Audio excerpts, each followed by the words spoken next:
Así que según tú lo que brilla es oro y una golondrina hace verano. Vamos viendo si desde el punto de vista de la teología se sostiene el que al ver tú un acto de bondad o de disque devoción o de entrega o de sacrificio, eso implica fe.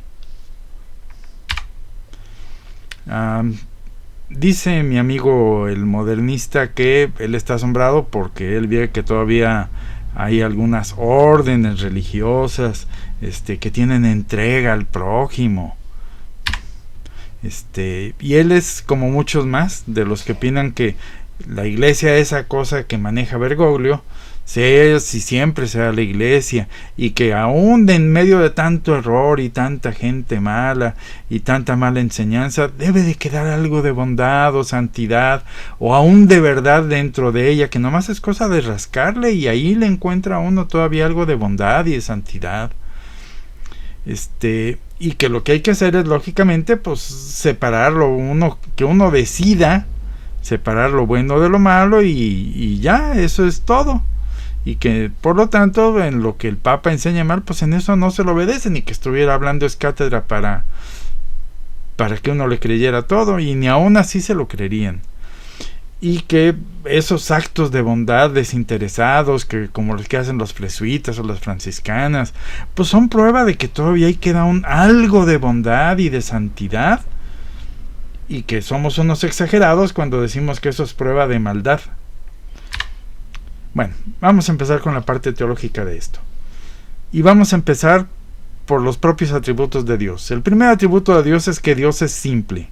Al decir simple decimos que Él no está compuesto de partes, no es un conjunto de atributos o de virtudes amalgamadas o pegosteadas entre sí. No, Dios es un ser que conjunta en una sola cosa absoluta la velocidad, la bondad, la completitud, la santidad, la verdad, etc. O sea, es un ser simple que tiene todos esos atributos como parte de su ser, no como accesorios del ser, sino que esos atributos de bondad y de veracidad y de completitud y omnipoderío son el mismo Dios, o son parte de su ser íntimo de Dios. Ahora bien, si Dios es la veracidad y la bondad en sí mismos, Él nos lo dice, Él nos dice, yo soy el camino, la verdad en sí misma, lógicamente, porque Él es la verdad y la vida. Por lo tanto, podemos decir que Dios es la verdad con mayúsculas.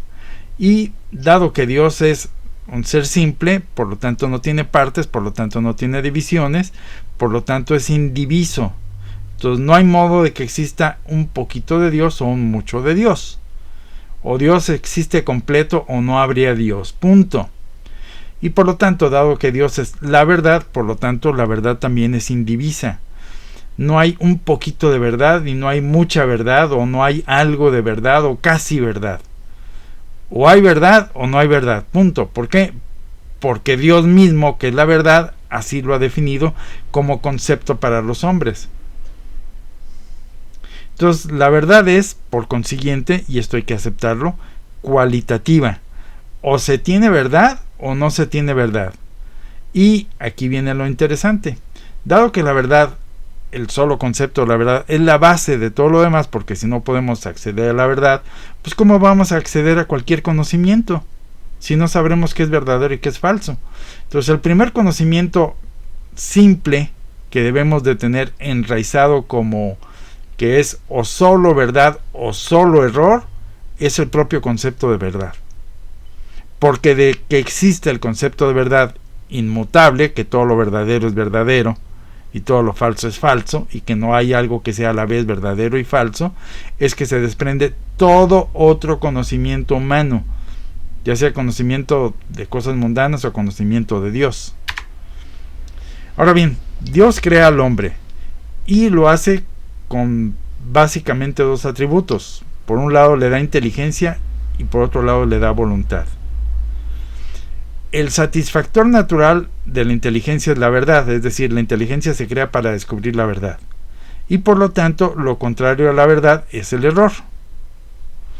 Ahora bien, Dios, por otro lado, nos dota de voluntad. Y el satisfactor natural de la voluntad es el bien o la bondad. Y lo contrario es la maldad, llámese injusticia, inmoralidad, etcétera, etcétera. Entonces tenemos que dejar bien claro que Dios genera para el hombre dos conceptos, el concepto de verdad y el concepto de bondad. Y dado que los genera Dios, estos conceptos son como Dios mismo indivisos y por lo tanto cualitativos. O se tiene la cualidad de tener verdad o la cualidad de tener bondad, o no se tiene verdad en absoluto y no se tiene bondad en absoluto. O se tiene error o se tiene maldad. Ahora bien, dado que era difícil que el enemigo nos sacara de las cercanías de Dios, por otro lado, entonces hay que disfrazar la mentira de verdad y por lo tanto se crean los sofismas, que es una verdad aparente que en realidad es un error. Que esté rodeada de verdades, eso no quiere decir que la haga verdad. Y si la maldad por sí misma no atrae, entonces hay que disfrazarla de bondad y se crean lo que se conoce como bienes aparentes, algo que parece ser bueno pero que en el fondo es malo, por mucho que a los ojos o al primer análisis parezca bueno. Ahora bien, en todo concepto involucrado de lo que estamos discutiendo aquí, que es pura teología, vienen una serie de cosas. Primero las creencias de la persona, luego hablamos de la bondad, luego de la membresía o pertenencia a la iglesia, luego la liturgia. Eso nos lleva a creer las cosas con ortodoxia y eso nos lleva a que debo de sustentar una fe. La fe debe estar basada en una lógica y esta a su vez está basada en el concepto de verdad que está soportado por Dios mismo.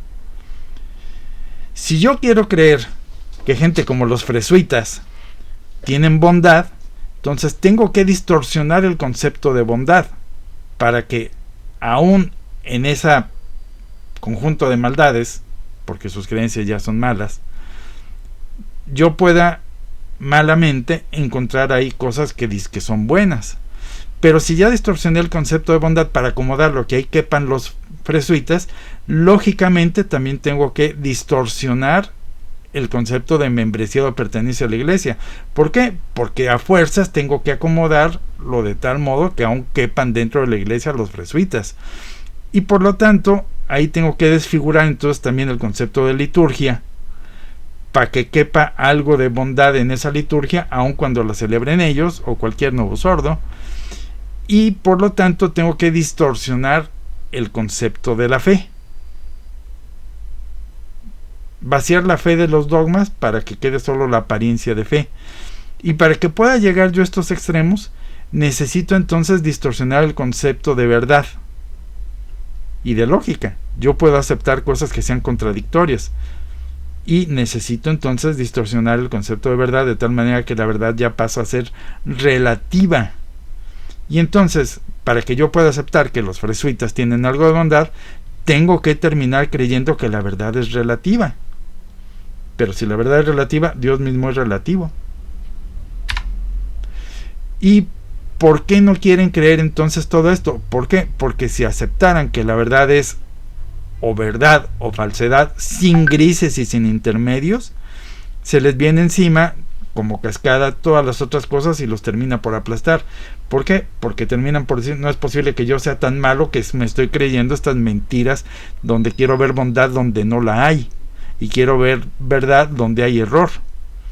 Porque entonces tendrían que admitir que han dormido con el enemigo y que no quieren dejar de dormir con el enemigo. Y lo cual eso nadie lo quiere hacer, todo el mundo quiere creerse a sí mismo como bueno. Entonces, tenemos un par de axiomas en los cuales basarnos para finalmente poner esto en claro. El enemigo no busca destruir a Dios. El enemigo busca desfigurar a Dios. O sea, basta con que yo tenga un mal concepto de verdad para que ya esté arruinada mi creencia en Dios. Basta con que yo tenga un mal concepto de fe para que ya esté arruinada mi concepto de iglesia. Entonces, el mal siempre busca disfrazarse o aparentar de bondad o verdad. Que le pregunten a Adán y a Eva. Lo primero que les dijo no es rebélense contra Dios, pónganse en contra de Él. No, les dijo, no, Dios sigue existiendo, ustedes seguirán siendo criaturitas de Dios, nada más que ustedes ya se van a elevar a un poquito su nivel, serán como dioses. Lo disfrazó de bondad. Y mediante el engaño es que nos tragamos las maldades. Sí, mira, yo aquí te curo, yo soy muy bueno contigo, pero créeme estas falacias que yo te enseño. Así es como operan los protestantes. Todos, incluidos los Novus Ordo.